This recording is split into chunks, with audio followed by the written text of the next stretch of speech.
Um outro ponto também muito importante é conscientizar as pessoas, né? Porque a força de trabalho do jornalismo não consegue, obviamente, abarcar todo o fluxo de informação disponível na internet, apesar de que existem N projetos muito bons, né, de checagem de informação.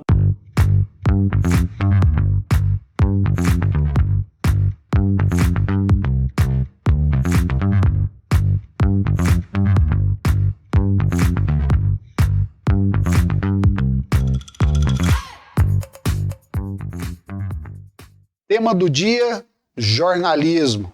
Hoje aqui com o professor Marcos Carreiro, o segundo episódio do tema. Agradecemos aí vocês que têm pacientemente nos seguido e acompanhado o tema do dia.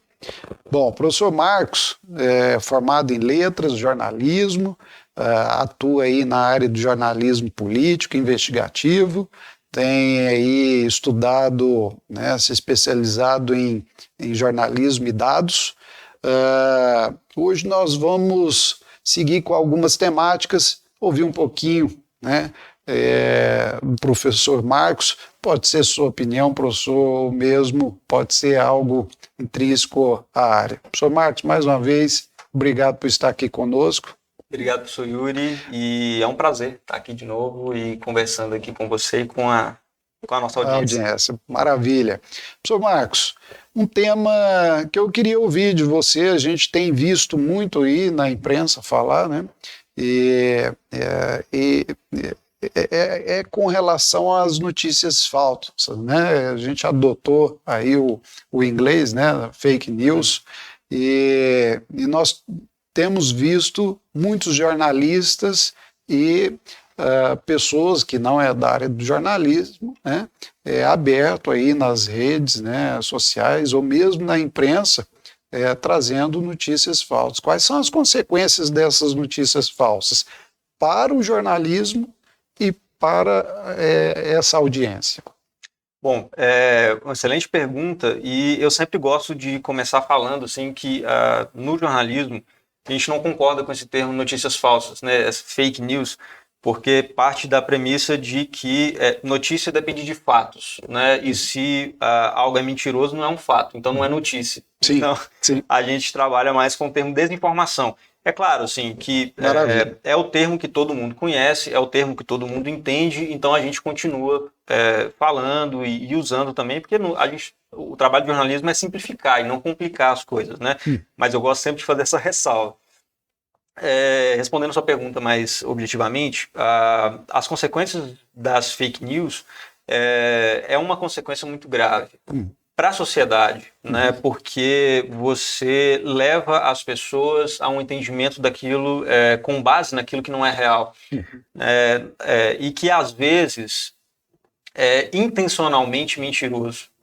Esse é o ponto mais perigoso, porque a gente sempre precisa partir da premissa de que as pessoas têm projetos, né, projetos de poder ou outros projetos, e que podem usar essas informações falsas para dar um passo a mais em relação a esse projeto usando as pessoas. Então, a consequência disso é muito nefasta, é muito perigosa.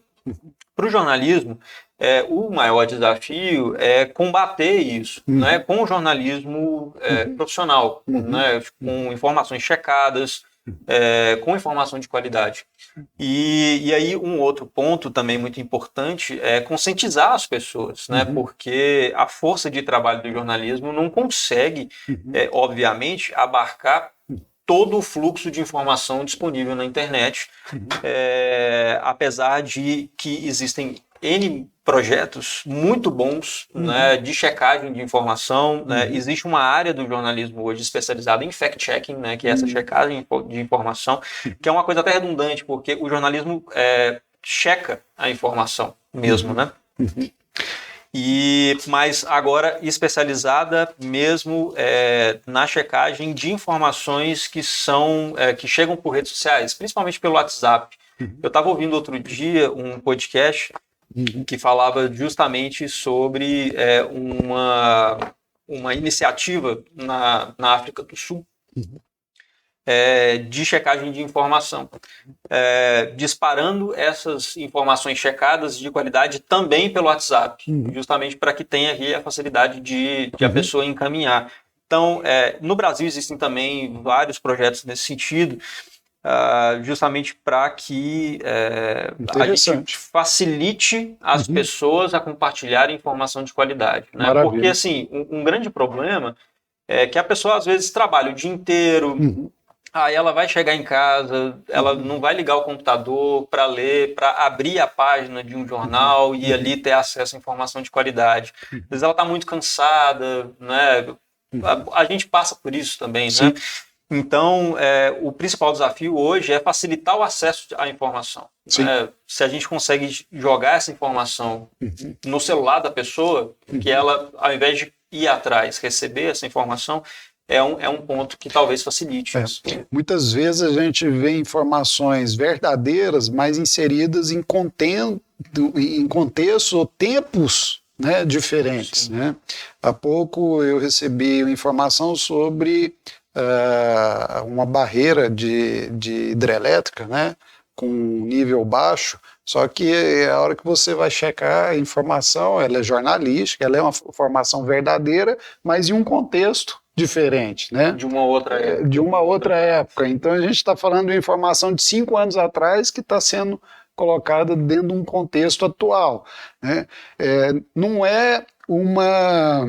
É interessante, porque acaba que não é uma fake news, mas é uma desinformação, claro, porque está trazendo dentro de um contexto errado. Né? Então, mesmo que ela seja verdadeira no passado, no contexto atual ela não está certa. A gente sempre pede para as pessoas tomarem alguns cuidados muito básicos. Assim. O primeiro é olhar a data da notícia, né? Porque se você vê, principalmente em política, declarações, né, de determinada fonte, declarações de determinada pessoa que tem um sentido na época em que foram feitas, sei lá, em 2010, por exemplo, vamos pegar um período muito distante, mas a pessoa continua em atuação agora em 2021 e essa declaração volta, mas tem um outro impacto, contexto, completamente diferente. Então, exato. Olhar a data é um cuidado básico e é fácil de ser feito.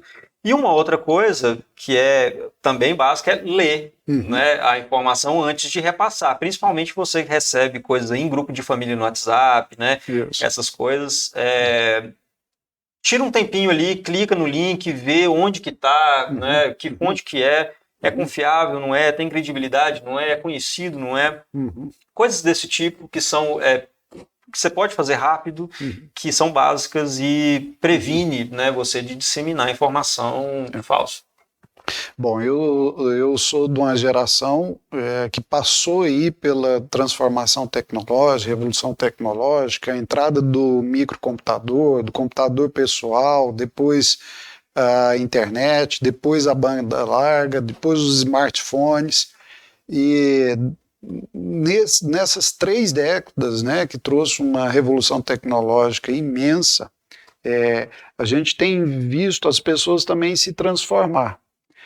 Talvez a desinformação tenha trazido também um olhar crítico maior para muitas pessoas. A gente tem visto, mesmo nos grupos, né, de WhatsApp, pessoas ali que vão em busca da informação e devolve ela ou volte, né, ao grupo dizendo, olha, não é informação verdadeira, eu procurei checar. Então, por que eu trouxe aí, né, toda essa revolução tecnológica e gerações? No passado, muitas vezes, a gente ficava à mercê de informações que vinham somente do jornalismo profissional, imprensa, né, telejornais, jornais escritos, e hoje a gente tem esse emaranhado de informações, tanto da imprensa oficial, quanto mesmo de pessoas, cidadãos comuns, né, e outros também que se vocacionaram, foram ali para a área, né, sem ter a formação. Mas a gente tem visto crescente também as pessoas atentas a buscar essa fonte de informação. Então, na verdade, o leigo ou aquele que não está na área, né, no jornalismo, ele tem que buscar a fonte de informação de qualquer maneira, né? É isso. O professor Marcos Carreiro é professor de graduação, né? E aí vamos trazer um pouquinho para o contexto acadêmico. Professor, nós estamos vivendo aí um contexto da pandemia, né, gerada aí pelo coronavírus. A educação vem se transformando, mas depois da ocorrência da pandemia foi necessário mudanças profundas. Como é que você vê o ensino jornalístico, do jornalismo a partir de agora? Bom, o ensino, como tudo, né, por conta da pandemia, a gente foi bastante afetado, né, por conta do isolamento social. A gente precisou aderir a muitas mudanças tecnológicas e, por consequência, mudanças metodológicas. Sim. Também, né, porque o ensino remoto exige um método diferente do que o ensino presencial. Sim. Mas o que eu tenho dito sempre, assim, é que a gente tira, claro, assim, existe uma série de problemas, pessoas que têm a dificuldade de acesso à internet. No Brasil, isso é um problema muito sério, que afeta principalmente a educação básica.